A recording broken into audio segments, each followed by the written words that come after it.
बिस्मिल्लाहिर्रहमानिर्रहीम। अस्सलाम वालेकुम dear students, welcome to my channel. आज हम फर्स्ट ईयर के मैथ की एक्सरसाइज 3.3 को कवर करने की कोशिश करेंगे। इसके जितने भी इंपॉर्टेंट क्वेश्चंस हैं वो हम इंशाल्लाह इसके सारे जो है वो करेंगे। और उम्मीद है कि आपको जो पिछले हमने क्वेश्चंस किए हैं, जो चीज़ें हमने इसमें कवर कर ली हुई हैं, 3 चैप्टर्स तक हम पहुँचे हुए हैं, तो फर्स्ट सेकंड चैप्टर आपको अच्छे से समझ आ गया होगा। अगर अभी तक आपने वो लेक्चर्स वॉच नहीं किए तो लाजमी तौर पर वॉच करें। आई बटन में आपको प्लेलिस्ट का लिंक मिल जाएगा, वहाँ से जाके आप पूरी प्लेलिस्ट को चेकआउट कर सकते हैं। तो विदाउट टाइम वेस्ट के स्टार्ट करते हैं एक्सरसाइज 3.3। अगर आप चैनल पे न्यू है तो आपसे रिक्वेस्ट है कि चैनल को सब्सक्राइब कर लें ताकि आने वाले लेक्चर्स की नोटिफिकेशन आप तक पहुंचते रहें। तो स्टार्ट करते हैं एक्सरसाइज 3.3 से। एक्सरसाइज 3.3 का जो मोस्ट इम्पोर्टेंट जो इसमें पार्ट्स हैं वो दूसरा, तीसरा, चौथा, पाँचवा और छठा पार्ट है। उसमें से अक्सर जो है वो पेपर में क्वेश्चन आते हैं, तो उस पार्ट के अंदर से भी जो इम्पोर्टेंट क्वेश्चन हैं उनको भी हम जो है वो कवर करने की कोशिश करेंगे। तो जो पहला क्वेश्चन है उसमें भी कुछ है क्वेश्चन डिटर्मिनर्स के बारे में हम अपने पिछली एक्सरसाइज में भी कर चुके हैं। हमने ऑब्जेक्टिव वाला पूरा एक लेक्चर किया, उसमें भी हमने डिटर्मिनर्स को बड़ी डिटेल से देखा है। तो क्वेश्चंस को भी देख लेते हैं एक्सरसाइज पर जो इंपॉर्टेंट क्वेश्चन है, क्योंकि इसका paper same to same exercise में से ही आपका मैथ का पेपर आता है। तो इन क्वेश्चंस को आप लोगों ने लाजमी तौर पर जो है वो करना है तैयार। तो क्वेश्चन नंबर 1 है, उसमें है कि इसके जो है वो हमने डिटर्मिनेंट फाइंड करने हैं। क्वेश्चन नंबर 1 में जितने भी हमारे पास पार्ट्स हैं, तो इसका जो इम्पोर्टेंट पार्ट है क्वेश्चन नंबर 1 का, वो हमारे पास है। ये इसका पार्ट नंबर है तकरीबन 5 पार्ट नंबर है आपका। ये वाला जो क्वेश्चन है ये इंपॉर्टेंट है शॉर्ट क्वेश्चन के लिए, तो इसको आप देख रहे हैं। यहाँ पे आपको डिटर्मिनेंट में 1 2 -2 -1 1 -3 2 4 एंड -1 ये डिटर्मिनेंट की फॉर्म में आपको जो है यहाँ पे दिया हुआ है। तो पीछे भी मैं आपको बता चुकी हूँ कि डिटर्मिनेंट को किस तरह से आप लोगों ने जो है वो फाइंड करना है। आप किसी भी एक कॉलम को या किसी भी एक रो को लेके इसको एक्सपेंड कर सकते हैं।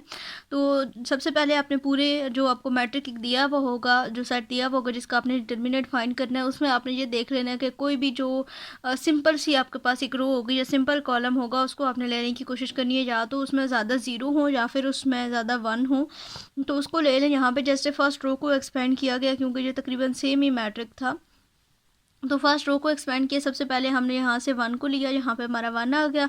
देन जिस एलिमेंट को हम ले रहे होते हैं उसकी इक्वल में जिस रो में वो एलिमेंट होता है वो भी, और जिस कॉलम में होता है वो भी, उसको उसके अलावा बाकी जो हमारे पास बचता है उसको हम एक डिटर्मिनेंट की फॉर्म में जो है वो लिख लेते हैं। यहाँ पे हमारे पास 1 -3 4 एंड -1 बचा। देन इनटू आगे हमारे पास आ गया फर्स्ट प्लस में, देन माइनस में -2। उसके बाद ये इस वाले 2 को हमने लिया, ये वाला कॉलम भी छोड़ दिया, ये वाली रो भी छोड़ दी, तो हमारे पास बना -1 -3 2 एंड -1, वो हमारा यहाँ पे आ गया। देन उसके बाद हमने लास्ट वाले लिया plus and into -2 which is equal to, then हमने यहाँ पे ये वाला कॉलम भी छोड़ दिया, ये भी रो भी छोड़ दी। -1 1 2 एंड 4, यहाँ पे -1 1 2 एंड 4 आ गया।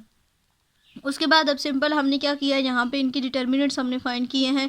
यहाँ पे 1 × -1 equals to 1, then 4 3 are 12। Determinants के दरमियान में माइनस आता है, वो माइनस और ये वाला माइनस दोनों आपस में प्लस हो जाएंगे, तो -1 + 12 आ गया। देन उसके बाद -2 और 1 को 1 के साथ मल्टीप्लाई किया, 1 एंड 2 3 आर 6 हो गया। देन उसके बाद -2 4 1 आर 4 एंड 2 1 आर 2, ये हमारा आ गया। उसके बाद मज़ीद हमने इसको सिंप्लीफाई किया, तो 1 × 11 -6 + 1 7 and -4 -2 is equals to -6, and यहाँ पे आ गया 11 -2 7 आर 14 एंड 2 6 आर 12। यहाँ पे आ गया हमारा आंसर इसका 9।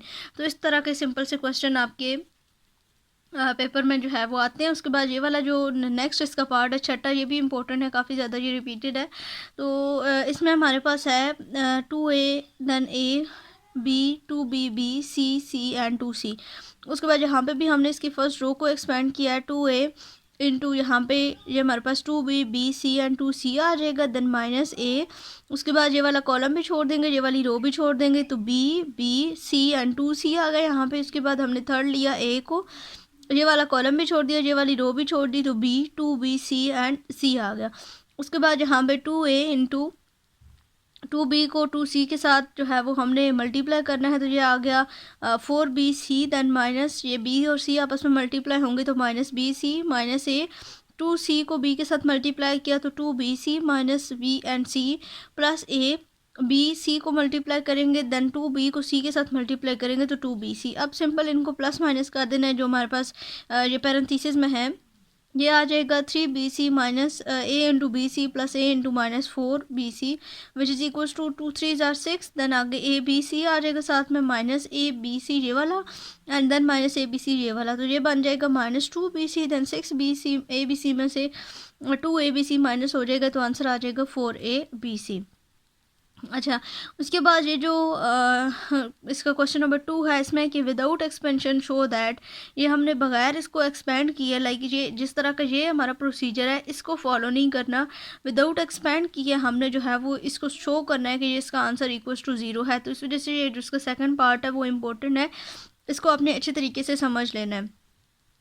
अच्छा, इसमें जो फर्स्ट क्वेश्चन है उसमें 6 7 8 3 4 5 2 3 4 इज इक्वल्स टू 0। अब ये चीज़ आपने याद रखनी है कि जहाँ पे इस तरह की आपके पास स्टेटमेंट आ जाएगी कि विदाउट एक्सपेंशन आपने इस चीज़ को फॉलो करना है या सॉल्व करना है, तो फिर इस प्रोसीजर को आपने जो है वो लेना होगा।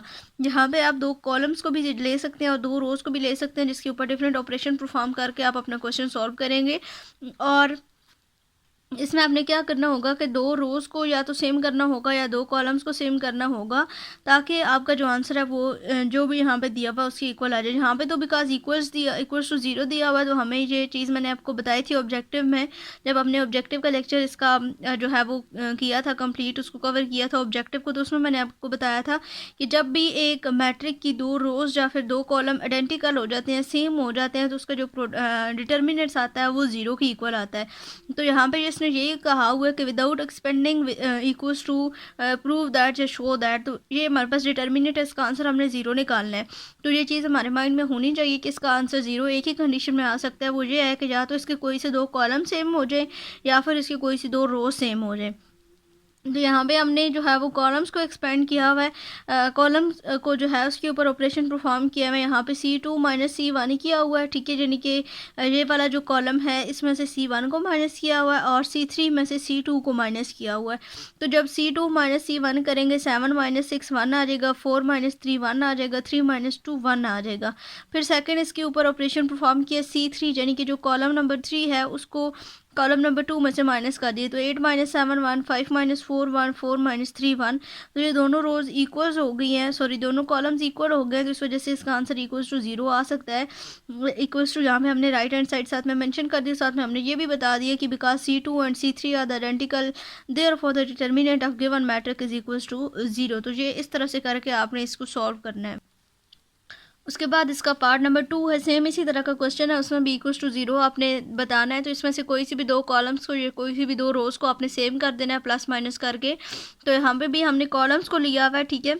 आप बेशक ये चीज़ याद रख लीजिए, क्योंकि बुक के अंदर से ही आपके एक्सरसाइज के अंदर से ही क्वेश्चन आते हैं, तो ये चीज़ आप रख लें माइंड में कि आपने कॉलम्स को ही एक्सपैंड करना है, ठीक है। सॉरी मैं बार बार एक्सपेंड कह देती हूँ, कॉलम्स के ऊपर ही आपने ऑपरेशन परफॉर्म करने हैं। तो यहाँ पे जो है वो एक रो हमारे पास ये कॉलम्स 2 1 2 3 1 -3 -1 0 एंड 5 दिए हुए। अब थोड़ा सा यहाँ पे आपको ध्यान लगाने की ज़रूरत पड़ेगी। आप पहले माइंड मैप के थ्रू आप इसको देख सकते हैं कि कौन से रोज़ को ऐड करने से कोई चीज़ सेम बन रही है या कौन से कॉलम्स को ऐड करने से, बिकॉज एक ही दफ़ा आप ताकि सॉल्व करें इसको, रफ में थोड़ा सा आप इसको कर लीजिएगा। तो यहाँ पे हम देखें तो जो हमारे पास सेम जिस चीज़ से बन रही है, अगर हम जो है वो कॉलम 2 को और कॉलम 3 को ऐड कर दें तो हमारे पास जो है वो कॉलम 1 और कॉलम 3 सेम हो जाते हैं। कॉलम 2 और कॉलम 3 को ऐड अगर करें तो 3 माइनस 1 2 आ जाएगा, 1 माइनस 3 प्लस प्लस होगा ना ये, तो प्लस माइनस माइनस 3 माइनस 1 2 आ जाएगा एंड 1 प्लस 0 1 आ जाएगा, -3 प्लस 5 जो है ये 2 आ जाएगा। तो ये 2 1 2 ऑलरेडी दिया हुआ फर्स्ट कॉलम में, तो ये थर्ड वाला भी इसकी इक्वल हो जाएगा, तो इसका आंसर भी इक्वल्स टू 0 के आ जाएगा। उसके बाद अगला क्वेश्चन है यहाँ पे 1 2 3 4 5 6 7 8 9 इक्वल्स टू 0, इसके प्रूव करना है। तो यहाँ पे अगर आप कॉलम 2 को कॉलम 1 में से माइनस कर दें और कॉलम 3 को कॉलम 2 में से माइनस कर दें, तो ये C2 और C3 इक्वल हो जाएंगे। ये 2 माइनस 1 1 होता है, 3 माइनस 2 1 होता है, 5 माइनस 4 1 होता है, 6 माइनस 5 1 है, 8 माइनस 7 1 है, 9 माइनस 8 1 है। तो इस वजह से ये दोनों इक्वल आ गए, तो इक्वल्स टू 0 इसका जो है वो हमारे पास आंसर आ जाएगा, because C2 and C3 are the identical columns. उसके बाद इसका जो क्वेश्चन नंबर 3 है उसमें जस्ट हमने इसकी लेफ्ट हैंड साइड को equals to right hand side show करना है। तो इसके जो इंपॉर्टेंट क्वेश्चन है वो हमारे पास हैं, इसका पार्ट नंबर 2 3 एंड ऑनवर्ड यहाँ पे जो आपका पार्ट नंबर इसका 2 है वो हमारे पास है 230 and 396 equals to 9 into 2 109 112 and 251। अब यहाँ पे हमारे पास आ जाती है जिसकी लेफ्ट हैंड साइड हमने ले ली है।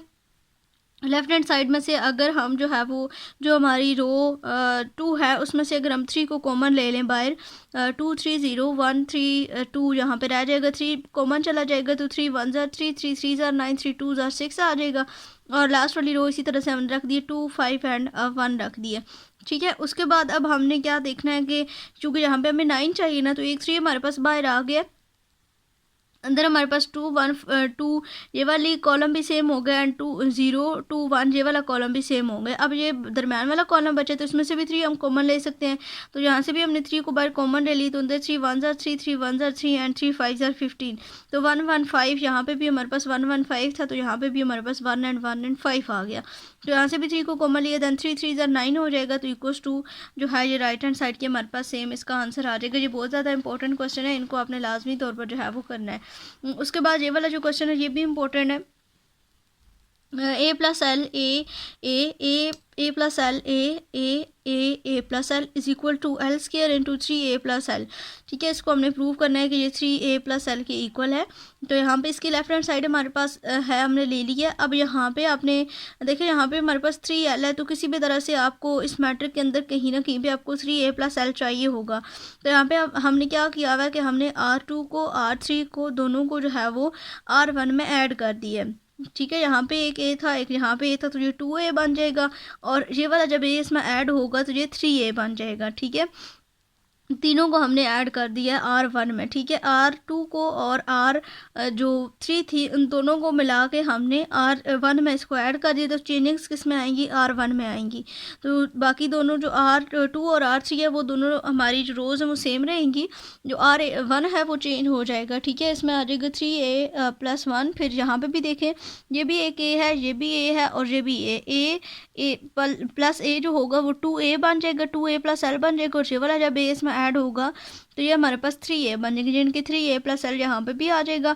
उसके बाद यहाँ पे भी है a plus L a and a, ये वाला a इस a में ऐड होगा तो ये 2a बना देगा। फिर 2a जो है ये इस a में ऐड होगा तो ये 3a बन जाएगा, 3a प्लस एल आ जाएगा। अब R2 और R3 जो है ये दोनों इसी तरह से सेम आ जाएंगे और R1 हमारी चेंज हो जाएगी। अब जो है वो हमने क्या करना है, 3a प्लस एल को हमने कॉमन ले लेना। R1 में से ये 3a प्लस एल बाहर आ जाएगा और अंदर हमारे पास R1 में 1 1 रह जाएगा और बाकी दोनों रोज जो है वो हमारी सेम आ जाएंगी। उसके बाद अब हमने क्या करना है, अब हमने जो है वो क्या किया कि C2 में से C1 को माइनस कर दिया है और C3 में से C1 को माइनस कर दिया है। ठीक है, क्योंकि हमने ये प्रूव करना है कि L square into 3a plus L होना चाहिए। अब 3a प्लस एल तो आ गया, अब हमारे पास जो बचना चाहिए वो सिर्फ एल स्क्वायर बचना चाहिए। तो हमने क्या किया, C2 को C1 में से माइनस किया, यानी कि इस तरह कॉलम वाइज हमने चलना है। C2 जो है ये वाला जो कॉलम है इसको इसमें से हमने माइनस कर दी, ये C2 है हमारे पास, ये C1 है। इन दोनों को हमने किया -1 जो है ये हमारे पास हो जाएगा 0। a प्लस एल अब जो है वो C2 वाला जो कॉलम है वो चेंज हो रहा है हमारा, a प्लस एल माइनस करेंगे, यानी कि मैं यहाँ पे लिख के बता देती हूँ, a plus L minus a करेंगे तो a आपस में कट जाएंगे, पीछे हमारे पास यहाँ पे l बच जाएगा। ये a माइनस a होगा तो ये 0 बन जाएगा। उसके बाद हमने सेम C3 में से C1 को माइनस कर दिया, 1 माइनस 1 ये 0 हो जाएगा, a माइनस a भी 0 हो जाएगा और ये इसी तरह से a plus L minus a, तो a कट जाएंगे, पीछे आपके पास l बच जाएगा। अब इसके बाद हमने इसको एक्सपेंड कर लिया है इसकी R1 को। ठीक है, 1 लिया यहाँ पे हमने और ये वाली रो को भी कॉलम को भी छोड़ दी, ये वाले रो को भी छोड़ दिए, तो 1 0 0 सॉरी l 0 0 l आ गया, l 0 0 l आ गया, माइनस ये बाकी आगे दोनों 0 है तो ये सारा 0 हो जाएगा। एल स्क्वायर ये दरम्यान में एल स्क्वायर आ जाएगा। ठीक है, जब इसका डिटर्मिनेंट लेंगे एल स्क्वायर और साथ में 0 था, -0 तो वो तो 0 ख़त्म हो गया, then L square into 3a plus L, ये इसका राइट हैंड साइड का आंसर आ गया। तो ये इस तरह से करके आपने इस क्वेश्चन को सॉल्व करना है, थोड़ी सी प्रैक्टिस इस पर कीजिएगा, ये इंपॉर्टेंट क्वेश्चन है। उसके बाद हमारा ये इसका पार्ट इम्पोर्टेंट है 9 part, a plus lambda B C A B plus lambda C A B C plus lambda is equals to lambda square a plus B plus C plus lambda. इसके left hand side हमने ली अब यहाँ पे हमें चाहिए a plus B plus C plus lambda पूरे matrix में एक किसी भी रो में या किसी भी कॉलम में चाहिए। तो ये किस तरह से पॉसिबल है, यहाँ पे देखें आप कॉलम नंबर 1 को देखें तो a प्लस लैम्डा है लेकिन साथ में b और c नहीं है। इसमें देखें जो सेकंड है इसमें b प्लस लैम्डा है लेकिन a और c नहीं है। थर्ड में देखें तो c प्लस लैम्डा है लेकिन a और b नहीं है। तो ये किस तरह से पॉसिबल है कि हम इनको ऐड कर दें, आपस में ऐड करेंगे कॉलम्स वाइज या रो वाइज, तो तब हमारा इसका आंसर आएगा। तो कॉलम वाइज ऐड करने से आएगा, अगर रो वाइज करेंगे तो ये तो स्केयर्स में आ जाएंगी क्यों, ठीक है, यानी कि 2a प्लस 2b और 2c इस तरह से आ जाएगा। तो अगर हम कॉलम वाइज इसको लेके चलें तो a प्लस लैम्डा है, अगर b भी साथ में ऐड हो जाएगा c भी हो जाएगा तो ये बन जाएगा a plus b plus c plus lambda. इसी तरह सेकंड कॉलम में और इसमें जो सेकंड रो है इसमें इस ए को इस कॉलम में और इस कॉलम में ऐड करने से ये भी सेम बन जाएगा और ये थर्ड वाला भी। तो यही चीज़ हमने किया, यहाँ पे हमने किया है C3 C2 इन C1, यानी कि ऐड कर दिया C3 को और C2 को C1 में। तो ये a plus B plus C plus lambda first वाला जो कॉलम है उसमें आ जाएगा। अब यहाँ से हमने a plus B plus C plus lambda को कॉमन ले लिया। सिंपल से ये क्वेश्चन है लेकिन इंपॉर्टेंट है, तो इनको आपने जो है वो स्किप नहीं करना, लाजमी तौर पर इस एक्सरसाइज को आपने करना है। अब C1 में से हमने a plus B plus C plus lambda को कॉमन ले लिया है। आगे उसके बाद अब हमें जो है वो क्या चाहिए, लैम्डा स्केयर चाहिए। तो जिस तरह पीछे हमने एक एल स्केयर वाला क्वेश्चन किया है ना, उसी तरह से अब हमें जो है वो इसको लैम्डा, जस्ट लैम्डा हमारे इस मैट्रिक में रहना चाहिए ताकि 1 रो को एक्सपेंड करें या 1 कॉलम को एक्सपेंड करें तो हमारे पास आंसर आ जाए। तो यहाँ पे अगर हम R2 में से R1 को माइनस कर दें, ठीक है, R2 में से R1 को माइनस कर दें तो ये B और B आपस में कट जाएंगे तो सिर्फ लैम्डा रह जाएगा। और R3 में से भी R1 को माइनस कर देंगे, C और C कट जाएगा तो लैम्डा रह जाएगा। तो ये यहाँ पे चीज़ हमने की है, पहले R2 में से R1 को माइनस किया तो 1 माइनस 1 0 हो गया, B plus lambda minus B lambda आ गया, C प्लस C माइनस 0 हमारे पास 0 आ गया। उसके बाद C3 माइनस C1 किया तो 1 माइनस 1 0 आ गया, B माइनस B 0 आ गया and C plus lambda minus C और C कट जाएंगे, पीछे आपके पास लैम्डा रह जाएगा। अब देखिए मैंने आपको पीछे भी बताया कि जिस कॉलम है या जिस रो में ज़ीरोज़ होंगे आपने उसको लेना है। तो यहाँ पे कॉलम नंबर 1 में हमारे पास 0 थे तो हमने कॉलम नंबर 1 को एक्सपेंड किया है, a plus B plus C plus lambda था। उसके बाद हमने ये 1 लिया, 1 वाली रो को भी छोड़ दिया, कॉलम को भी छोड़ दिया, अंदर लैम्डा 0 0 और लैम्डा रह गया था। देन लैम्डा 0 0 और लैम्डा को मल्टीप्लाई करेंगे तो लैम्डा स्क्वायर माइनस आगे 0 और प्लस 0 आ जाएगा, और lambda square into a plus B plus C plus lambda, ये हमारी राइट हैंड साइड थी तो ये हमने प्रूफ कर दी है। ठीक है, ये इंपॉर्टेंट क्वेश्चन है, इसको आपने लाजमी तौर पर देखना है। उसके बाद नेक्स्ट हमारा क्वेश्चन है क्वेश्चन नंबर 10, ये भी इंपॉर्टेंट है। 1a square 1b b square 1c c square is equal to आना चाहिए a minus B B minus C and c minus A के। ठीक है, लेफ्ट हैंड साइड हमारे पास ये थी, हमने इसको लिया। अब यहाँ पे हमें जो है वो सेम इसी तरह से हमने देखना है कि कहाँ कहाँ से हमारे पास कहीं पे a माइनस बी चाहिए होगा, कहीं पे c माइनस ए चाहिए होगा और b माइनस सी भी हमारे पूरे मैट्रिक में हमें चाहिए होगा। तो यहाँ पे हमारे पास तो जस्ट स्क्वायर में है, तो अगर हम इस कॉलम्स को देखें तो C2 माइनस C1 कर देंगे तो हमारे पास B माइनस ए आ जाएगा, जो कि हमारे पास जो है वो क्वेश्चन में है A माइनस बी या B माइनस ए। फिर इसी तरह से जो है वो C माइनस ए चाहिए तो C माइनस ए इन दोनों कॉलम्स के करने से आता है।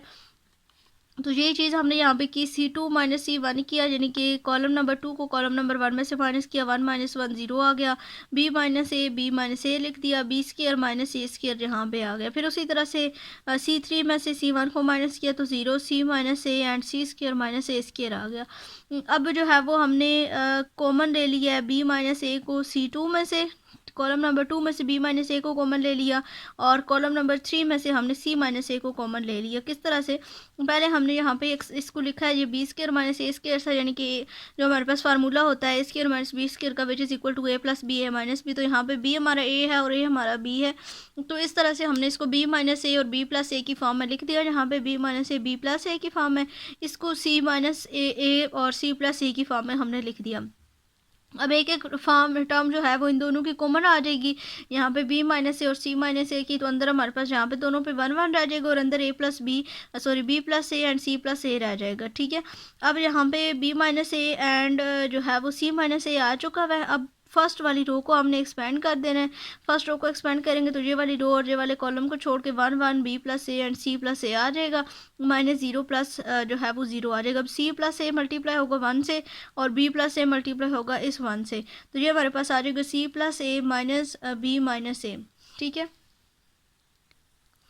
ये हमारे पास आ गया B minus A and C minus A. उसके बाद C plus A minus B minus A जो हमने डिटर्मिनेंट इसका लिया है वो हमारे पास आ गया। अभी ए और ए आपस में कट जाएंगे, पीछे हमारे पास रहा B minus A into C minus A and C minus B. अब अगर इधर से माइनस को कॉमन ले तो ए माइनस बी बन जाएगा, यहाँ से सी माइनस ए ही है और यहाँ पे हमें बी माइनस सी चाहिए, तो माइनस को कॉमन लेंगे तो बी माइनस सी बन जाएगा। ये माइनस और माइनस प्लस हो जाएंगे, इनको तरतीब से हमने लिख दिया जो हमें चीज़ रिक्वायर्ड थी। A minus B, B minus C and C minus A, ये इसकी राइट हैंड साइड है और ये हमारे पास इसका आंसर है। अब बाकी इसमें जितने भी पार्ट्स हैं वो सेम इसी तरीके से करने हैं 1 बाय 1। अगर हम सबको करते रहेंगे तो लेक्चर काफ़ी ज़्यादा लंबा हो जाएगा। तो जो मेन चीज़ थी वो मैंने आपको बता दी है कि आपने कॉलम्स को रोज़ को देख लेना है, जो चीज़ रिक्वायर्ड होगी वो आपके कॉलम पहले मैट्रिक में मौजूद होगी तो देन आप उसको नेक्स्ट एक्सपेंड कर पाएंगे। तो इस तरह से करके आपने इसके ऊपर डिफरेंट ऑपरेशंस परफॉर्म करने हैं। देख लेना है कि कॉलम्स को ऐड और सब्ट्रैक्ट करने से आपका रिक्वायर्ड आंसर बन रहा है या फिर रोज़ को ऐड और सब्ट्रैक्ट करने से आपका रिक्वायर्ड आंसर बन रहा है।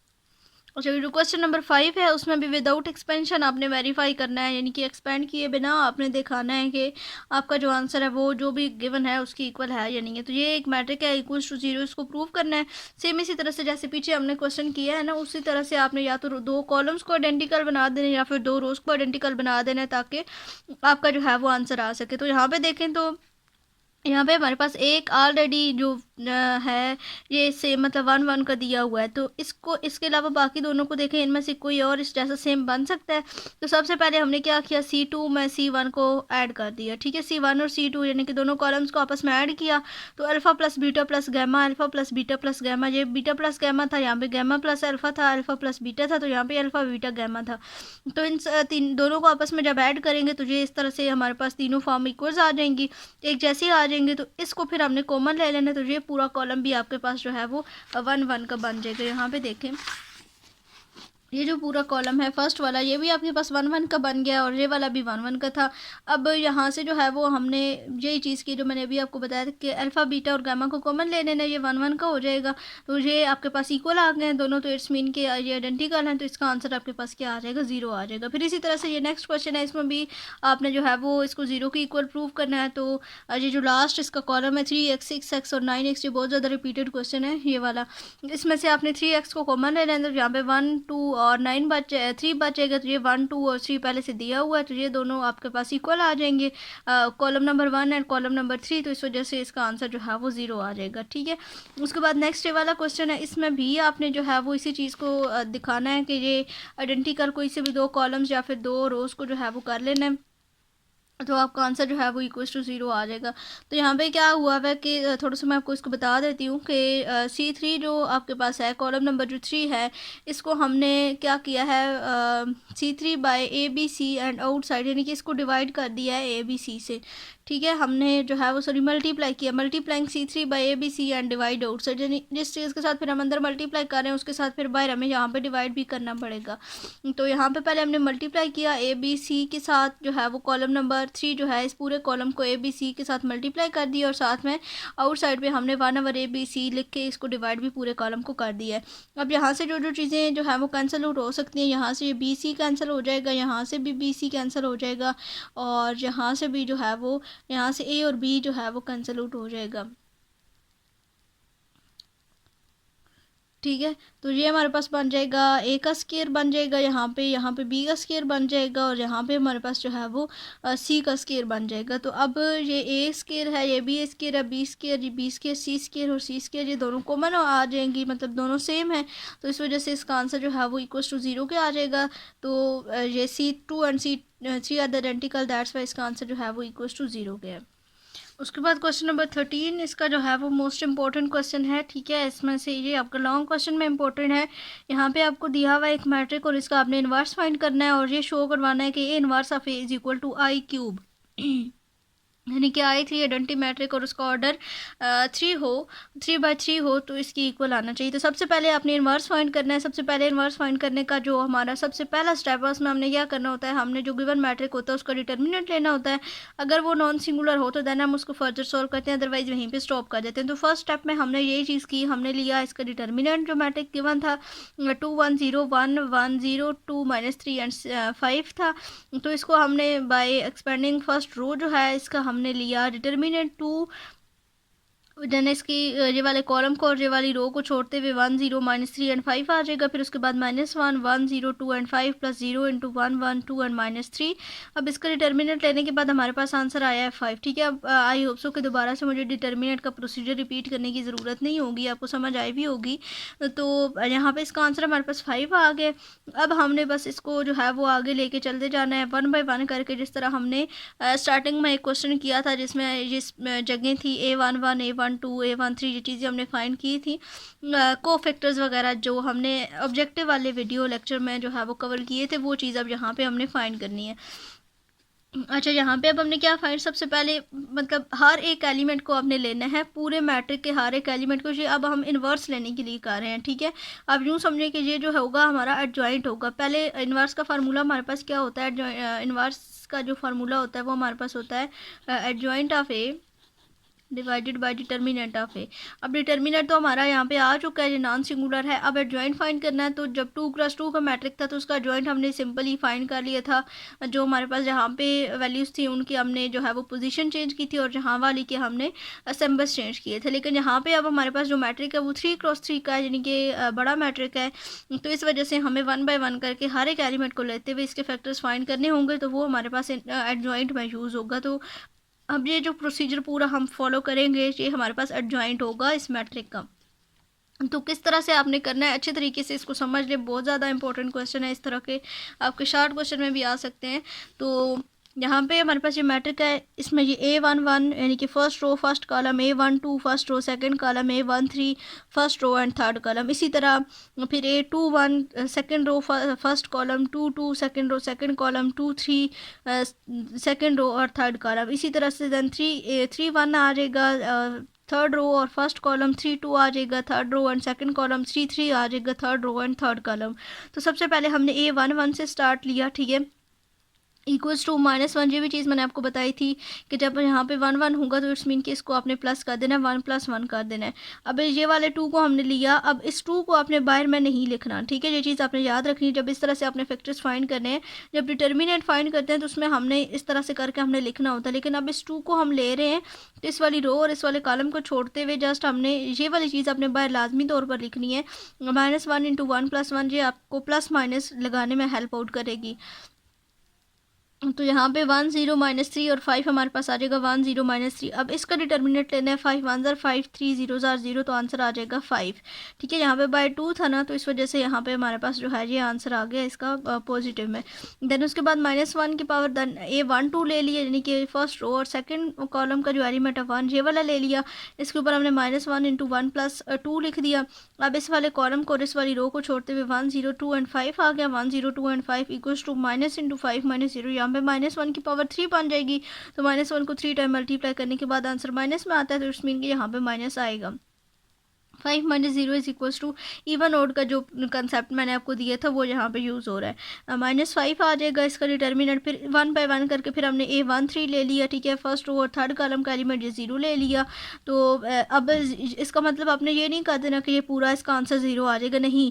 इस वाले 0 को हमने यूज़ नहीं करना। इस वाले कॉलम को और इस वाली रो को छोड़ते हुए हमने बाकी जो एलिमेंट्स है 1 1 2 एंड -3 इसका डिटर्मिनेंट लेना होगा। ठीक है, -1 को 3 के साथ मल्टीप्लाई किया, 2 को 1 के साथ किया, आंसर आ गया -5। इसी तरह से सारे ये जो स्टेप्स हैं आगे आपके चलते जाएंगे। A21 A22 A23 A31 A33 32 and 33। Hope so किसकी अंडरस्टैंडिंग आपको हो गई होगी। तो हम नेक्स्ट अब देख लेते हैं कि अगला हमने क्या करना है। ये जो को फैक्टर्स हमने लिख दिए, cofactor of A is equals to, ये पूरा मैट्रिक हमने बनाया और इक्वल्स टू यहाँ पे जितनी भी वैल्यूज़ हमने फाइंड की थी A11 की, A12 की, A21 की, ये सारी की सारी वैल्यूज़ उठा के हमने यहाँ पे ये एक नया मैट्रिक बना लिया, ये वाला जो कि हमारे पास बना है एडजॉइंट का।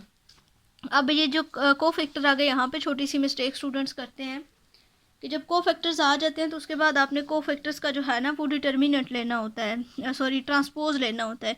ठीक है, को फैक्टर लगाने के फ़ौरन बाद इसको आपने एडजॉइंट में यूज़ नहीं कर लेना, बल्कि इसके बाद आपने क्या करना होगा कि जब एडजॉइंट लेना है, को फैक्टर्स फाइंड करने के बाद एडजॉइंट लेने का जो तरीका होगा, वो जो को फैक्टर होंगे, यानी कि ये जो मैट्रिक आया है इसका हम लेंगे ट्रांसपोज, तो हमारे पास आ जाएगा एडजॉइंट ऑफ दैट मैट्रिक। ये स्टेप आपने कभी भी भूलना नहीं है, ये अक्सर भूल जाता है स्टूडेंट्स को और फिर उनके जो आंसर्स होते हैं वो गलत आ जाते हैं। ठीक है, ये छोटी सी मिस्टेक है, लेकिन ये आपने नहीं करनी। जब आप सारे को फैक्टर्स फाइंड कर लेंगे तो उसके बाद ये चीज़ आपको याद रहनी चाहिए कि को फैक्टर फाइंड करने के बाद आपको फाइंड करना है एडजॉइंट। तो एडजॉइंट फाइंड करने के लिए आपका जो को फैक्टर्स होंगे उनका आपने ट्रांसपोज ले लेना है पूरे मैट्रिक का। ये आपके पास आंसर आ जाएगा जिसकी रोज़ कॉलम्स में चेंज हो गई हैं और कॉलम्स रोज़ में चेंज हो गए हैं, तो ये आपके पास एडजॉइंट आ गया। अब इनवर्स फाइंड करना है तो adjoint of A divided by determinant of A, ये हमारे पास एडजॉइंट का मैट्रिक है और ये हमारे पास डिटर्मिनेंट का मैट्रिक है।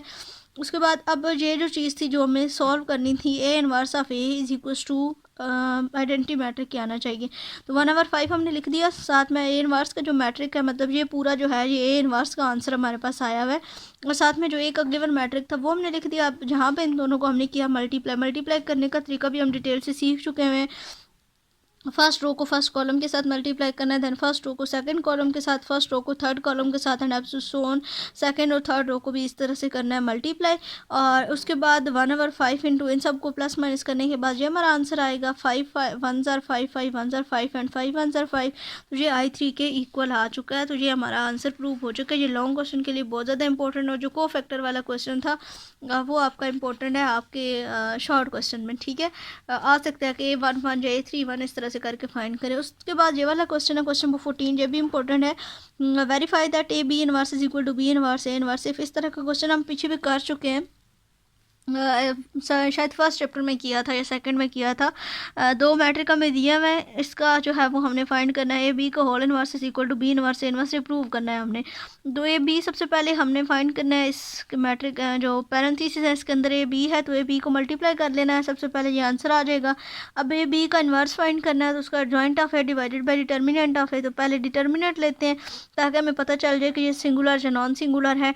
ये हमारे पास -2 के इक्वल आया है, इट्स मीन कि ये नॉन सिंगुलर हमारे पास इसका आंसर आ गया। तो उसके बाद इसका जॉइंट हमने ले लिया, यहाँ पे इन दोनों की पोजीशंस चेंज की और इन दोनों की हमने सिंबल्स चेंज, और लेफ्ट हैंड साइड का हमारे पास ये वाला आंसर आ गया 1/2 -1/2 3/2 एंड -5/2। ठीक है, उसके बाद नेक्स्ट हमारे पास है जी बी इनवर्स और ए इनवर्स। पहले बी इनवर्स फाइंड कर लेंगे, फिर ए इनवर्स फाइंड करेंगे और दोनों को मल्टीप्लाई कर देंगे। बी इनवर्स के लिए भी सबसे पहले बी का हमने डिटर्मिनेंट लिया इक्वल्स टू -1 के आगे, मीन के नॉन सिंगुलर है। उसके बाद एडजॉइंट ले लिया, यहाँ पे इन दोनों की पोजीशंस चेंज की और इन दोनों को किए साइंस चेंज, और इसमें पुट कर दिया -1 -1 -4 -3 डिवाइडेड बाई -1। अब चूँकि -1 ही था जस्ट, तो इस वजह से हमने साथ ही इसको डिवाइड कर दिया, अदरवाइज हम साथ लिख लेते हैं और एंड पे जाके उन दोनों को मल्टीप्लाई कर देते हैं जैसे पीछे हमने क्वेश्चन किए थे। तो -1 ये प्लस में कन्वर्ट, सारे मतलब जो माइनस है वो प्लस में 1 1 4 एंड 3, ये बी इनवर्स का आंसर आ। उसके बाद ए इनवर्स फाइंड करना है, तो सेम इसी तरह से पहले हमने लिया डिटर्मिनेंट लेने के बाद आंसर आया 2, और फिर उसके बाद एडजॉइंट फाइंड किया, इन दोनों की जगह चेंज की, इन दोनों की सिंबल्स चेंज किए 0 1 1 and -2। A inverse is equals to adjoint of A divided by determinant of A, ये मैट्रिक हमने लगा दिया यहाँ पे, 2 पे डिवाइड भी साथ ही कर दिया, या कर लें आप, ना करें तो इसको साथ में लिख लें जब दोनों मैट्रिक्स को। फिर बी इनवर्स और ए इनवर्स को पहले मल्टीप्लाई कर लेना है, क्योंकि यहाँ पे ऐसे 1/2 आ जाना था, तो वो थोड़ा सा आपको कैलकुलेशन में मुश्किल आ सकती थी। तो यहाँ पे इन दोनों मैट्रिसेस को हमने किया मल्टीप्लाई, यहाँ पे इन दोनों को मल्टीप्लाई किया और 1/2 साथ में ऐसे ही आ गया। उसके बाद यहाँ पे एंड पे हमने 2 के साथ सबको डिवाइड कर दिया, तो दोनों left hand side is equals to right hand side, answer same आ गया। उसके बाद सेम ये प्रोसीजर आपने फॉलो करना है, जस्ट यहाँ पे आपके मैट्रिसेस चेंज होंगे। तो ये आपकी इस एक्सरसाइज के इंपॉर्टेंट क्वेश्चन थे जो हमने कवर कर लिए हैं। तो होप्स हो कि इनकी अंडरस्टैंडिंग भी आपको हो गई होगी। अगर इसमें कोई भी कन्फ्यूजन हो या कोई भी चीज़ आपको समझ ना आई हो तो आप कमेंट बॉक्स में पूछ सकते हैं। इंशाल्लाह मिलेंगे दूसरे वीडियो लेक्चर के साथ। अल्लाह हाफिज़।